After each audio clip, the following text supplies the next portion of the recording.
It's me, Cappy. My mommy is the best. Super mom, love you much. She helps mommy. It looks my little back. Your dick goes back. And this part go back.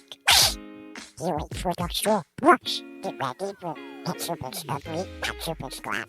Welcome to Healing for the Soul podcast, sponsored by Supermom Robin Stoltman, where every week I feature different guests to empower you to become the best version of yourself through different methods you may not have heard of or even thought of.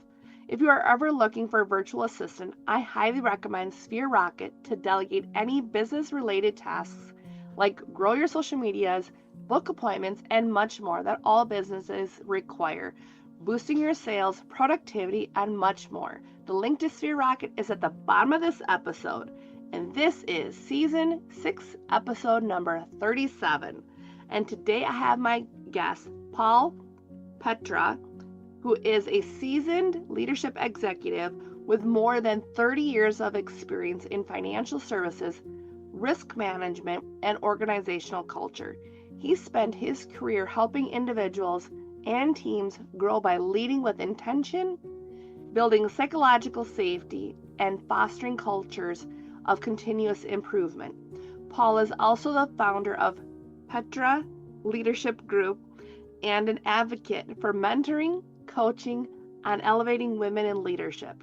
His new book, Built on Purpose, Lessons in Leadership and Culture, blends heartfelt storytelling, strategic insights, and a practical framework for leaders looking to grow personally and professionally. Across 10 chapters, Paul shares the experiences and tools that helped him grow from a young professional into a trusted executive.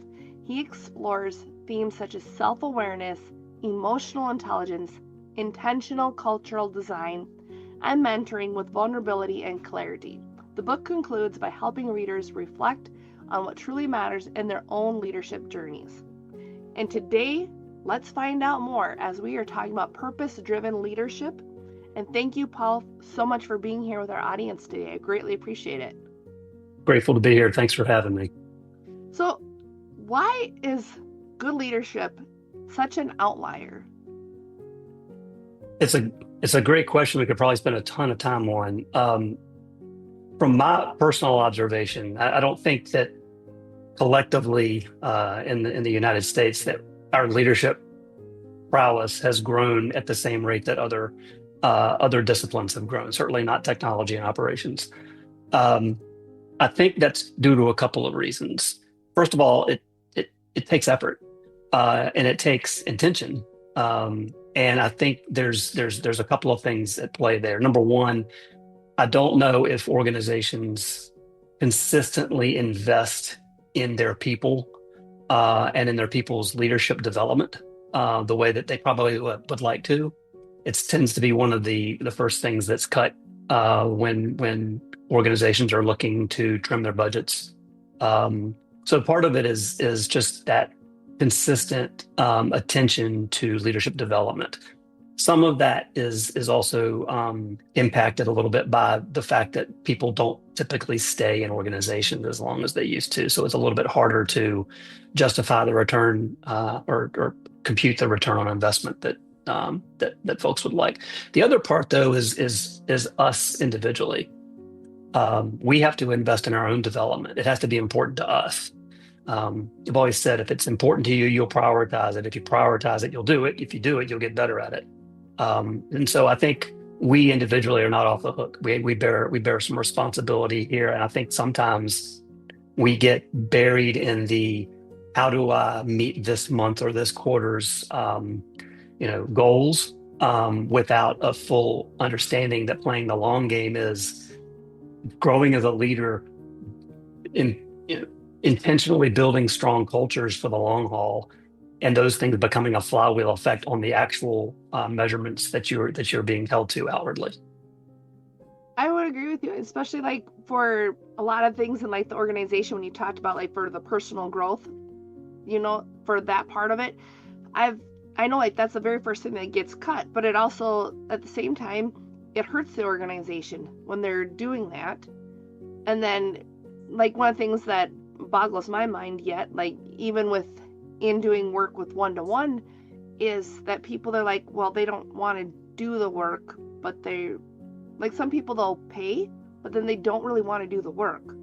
And it's like, why would you pay for something but then not follow up with doing the work?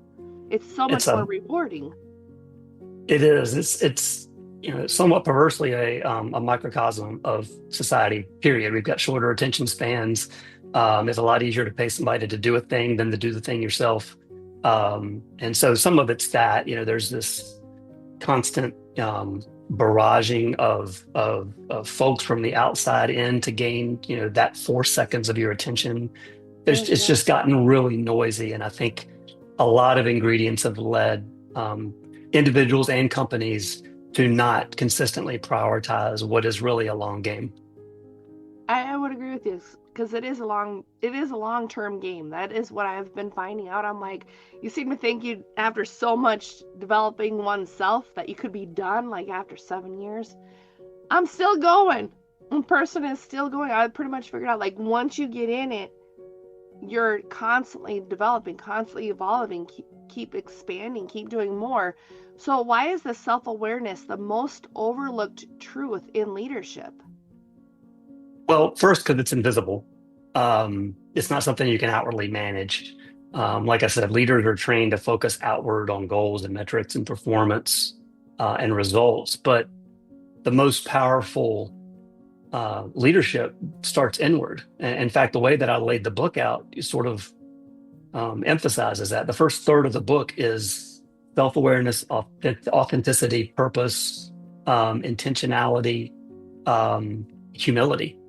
Those are the ingredients. And the reason I laid the book out the way that I did is you can't build a strong organization.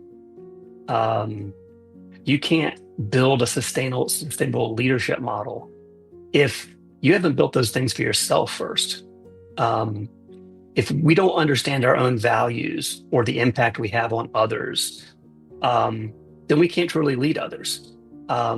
If we don't know what our purpose is, how in the world would other folks that follow us be able to make the connection themselves, or for you to be able to make the connection for them? You got to know what you stand for and what's important to you, and then you've got to be able to, integrate that in with the organization that you're leading and making sure that those purposes align. And then you can work on your team. So for me, it's overlooked because it's not something you can measure. And the old song and dance is you can't manage what you can't measure. So it's harder. But over time, you just see, when you look at organizations and you see which ones are well run, well managed, where everyone's rowing in the same direction, and you see ones that aren't. It's very easy to see which ones are on which side of the fence. You got to dig in to understand, what are the root causes of that. And a lot of times it goes back to the capabilities of the leadership and the self-awareness of the leadership.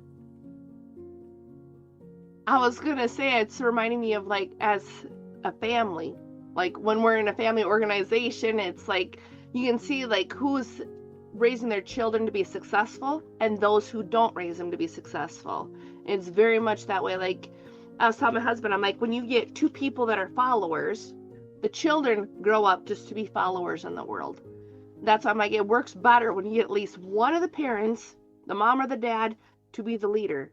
Typically it's the dad. In my case, it's me, that I'm the leader. But still, it's like it works better when you have one person that knows where they want to go, what they're doing, how to build, how to do things, how to manage it all, versus you just get two followers that have zero clue what they're doing. Yeah, there's absolute truth in that. I think and again, that I started the book with one of the first lessons I ever learned in my professional life, and it was a lesson on self-awareness. And it was a very simple thing that my manager at the time said to me, and I was not managing people yet. But he pulled me into his office and he said, "Paul, I need you to understand one thing. People are always watching. People are always looking to see how you are reacting to things, positive or negative, how you react to stress, how you react to success, what you have to say on matters of import. And that's a responsibility that you have to have. And once you understand that people are always watching you, then you understand that you have a responsibility for self-awareness. And I say that because that is one of the key lessons that unlocks leadership development, both in the workplace and as well as raising leaders as children. There's a lot of things, I'm sure we'll get into them, but there's so many things in the workplace and in building culture that translate directly over into how you raise your children. And if they understand that they have a responsibility, that everyone is a leader in some regard, someone is going to be attracted to them in a leadership capacity in whatever small way it is, then that unlocks something into their personal growth.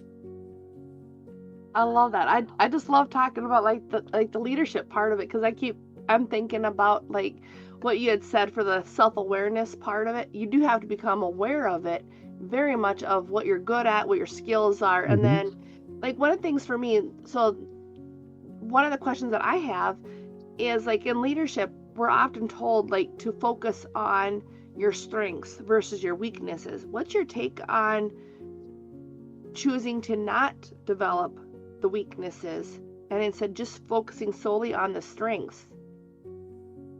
I'm actually a big advocate of that. And I'm an advocate of that because I read a book called Strengths Finder, written by Tom Rath. And he wrote the book and had an associated assessment that comes along with it that was developed by Gallup, the organization that does polling. Mm-hmm. And the concept of the book is you've got, I think it's 34 strengths. There are 34 strengths that you can be measured by. And the concept of that is there are things that you are innately strong at, and there are things that you are not. And the concept of the book is leverage the things that you are really strong on, and don't try to make your number 34 strength your number 27 strength, because it's not going to move the needle for you. It's like, where do you want to, if you have 10 pennies, where do you want to put your pennies? Put them in the things that you're good at. It's a really cool concept. It's also really helpful if you have a family or a team that you're leading, to have everybody take the assessment, because then you can understand if somebody has this strength, then they're more apt to act in this way or be motivated in that way. And it's actually a really good way to get behind the curtain on how people are wired. So for example, my number one strength is a relator. And to put that in a nutshell, I'm much more comfortable having a conversation and getting to know at a deeper level one person. I'm not going to go into a room and find great value or entertainment or joy in shaking hands with 500 people and having 500 best friends. I'm much more likely to find somebody that I have something in common with and go into the corner where we can have a real conversation for 30 minutes, 40 minutes, an hour. It doesn't mean that I can't, shake 500 people's hands. It's going to wear me out. I'm going to be much more exhausted at the end of the evening after having done that. I won't feel as fulfilled as I would have having done, the sitting in the corner deal. There's 34 different examples of those things. And so the whole point of the book is, if you're good at 5 things, focus on those 5 things and don't revel in the fact that your woo strength is 34th, as mine is. I can't win people over and be a cold calling salesperson. Okay. If I need one of those on my team, I'll hire one. I like that, because that's one of those things that us entrepreneurs tend to get into. We have to wear all the different hats, do all the different things. And then when it comes time to delegate, we're like, no, I want to hold on to it. It's true. It's true. And what's crazy is when you build a team and you recognize with self-awareness and maybe with the aid of StrengthsFinder, I'm really good at these 4 things, and I'm never going to be any good at these other 4 or 5 things. Okay, I am humble enough to know that I'm not going to be good at those things. Let me surround myself with people that are. And believe it or not, the same energy that I get from having a conversation with one person in the corner of a room, somebody else has the same energy and joy of something else that I don't have. So now, it's not just a sum of your parts. It's you've got a skill now on your team that you'll never have, that somebody else has, and now you're starting to become more than just the sum of your parts. I love that. So why did you decide to write your book? Well, some of it was, again, that first lesson on self-awareness was something that kicked something up inside of me. I think I've had something like 19 or 20 bosses in my 34 years of my career. And you pick up things along the way. I noticed that there were far more organizations that weren't as well run as they should have been. That was notable to me. I saw when a new leader came in to an organization and moved the needle, that there was something that was causing that. So sort of my own learning journey was a big piece of that. But I think where I really got to was the last 5 to 10, maybe 15 years of my career. What's important to you as you get older changes. And what I really wanted to do was help others on their leadership journey, sort of pay it forward a little bit. I've had folks that have helped me in my career, whether they knew it or not sometimes. But I thought, if I can write a book that is approachable and easy to understand, easy to use, relatable with stories, and that can help somebody on their leadership journey, then that's far more valuable than any quarterly metric or annual metric I might have had in my career. So take a great big responsibility in helping people and organizations get better. And I thought this would be a great avenue to do that. That wasn't just showing up 9 to 5 every day. Well, and I like that as well, because I'm also thinking, would this benefit parents as well at the same time? Because so I'm a big fan of John Maxwell, part of the Maxwell leadership team. Yes. And my thing is that would this still benefit? Because for me, what I have found to be true so far in raising the children and raising all the children that I have, is that leadership very much starts in the home, and then I'm taking those lessons and I'm applying them. I've got one that's he runs the circus. That's all he's like the ringleader. He knows, if you remove him out of, when he's out with my mom, or just out and about somewhere else, but I've got all the other kids, they're they don't know what to do. But it's kind of funny because the ringleader's out, so then someone else takes the role of the ringleader of the group. But it's they know their place yet, though, when the ringleader is back. But it's okay, I got to figure out how to win him over to help me with the leadership that he's so good at. That makes any sense? It does. It's like a little miniature sociology experiment. It is, in a way. Well, all of the things that you look for as ingredients of a successful organization and successful people to make up that organization, where'd they all come from? They came. Some of those traits came to that company and that person from somewhere, and they came from their upbringing. They came from their experiences and all the time that they had leading up to that point. I have a pyramid. If you don't mind, I'll go into it a little bit here. Oh, yeah, that'd be fine. Yeah, I call the anatomy of a successful organization. It's just a pyramid with 3 tiers and one item around it. And the base of the pyramid is core values, beliefs, and behaviors and mindsets. These are the things that are core to a person. These are the things that are likely not going to change by the time you're 18, 20, 25 years old. They are all the things that folks are learning as they're being brought up.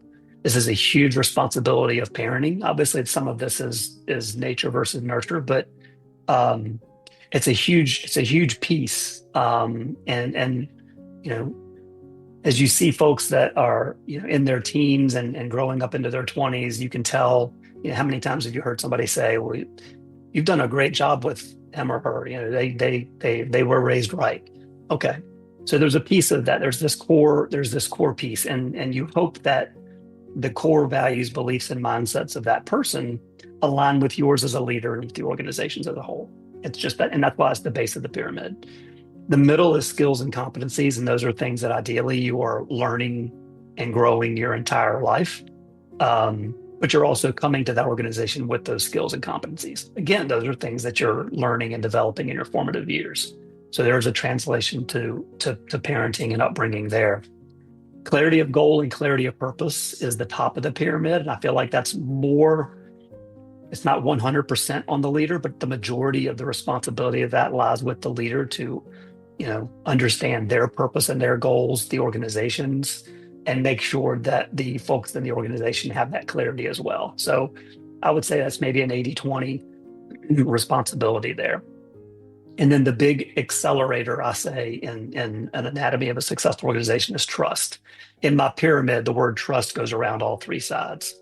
And when folks can trust one another, when they can trust their leader, when their leader can trust them, when they can trust their coworkers or teammates, you don't have that pause, you don't have that uncertainty.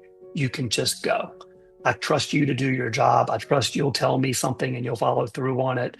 I trust that you have the skills and competencies to do what you say you're going to do. If you don't have to worry about that and you just inherently trust, you've got a successful organization. Well, where do you learn trust? Where do you learn earning trust? Where do you learn that, trust takes a long time to develop and 5 minutes to disintegrate? You learn that in your upbringing.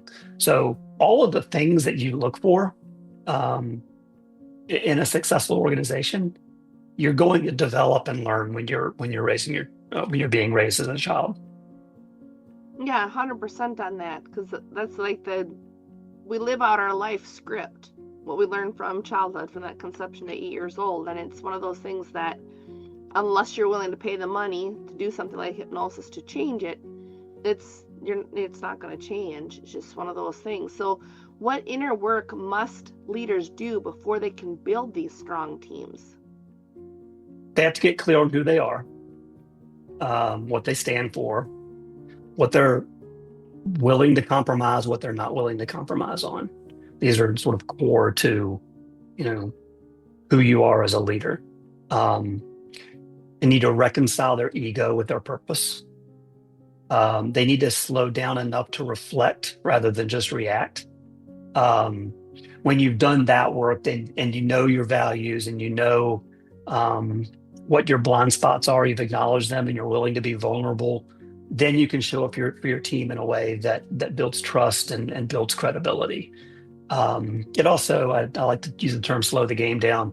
You do these things, it allows you to slow the game down in whatever line of work that you're in, where you tend to have fewer surprises as you go along because you can predict what might happen and be ready for those things. I like the ability to predict, like before something would happen, especially like the more like you become aware of something. Like I know, like one of the things that people tend to think about is how Christmas time, it can be like the holidays kind of smash Thanksgiving into Christmas at the same time. Yeah. The grocery, I mean, like Walmart, they smash all the holidays in at once. But I mean, like when you think about the holidays, people tend to think that they're sad for some people or they're happy for some, for others. And it's like at the same time, when you become aware of why am I not so great in the month of December, as an example, then you can be like, you know what, I can accept this, I can move on. So that's pretty much what you're saying, if I understood correctly, is that becoming aware allows you to have that because you've reflected.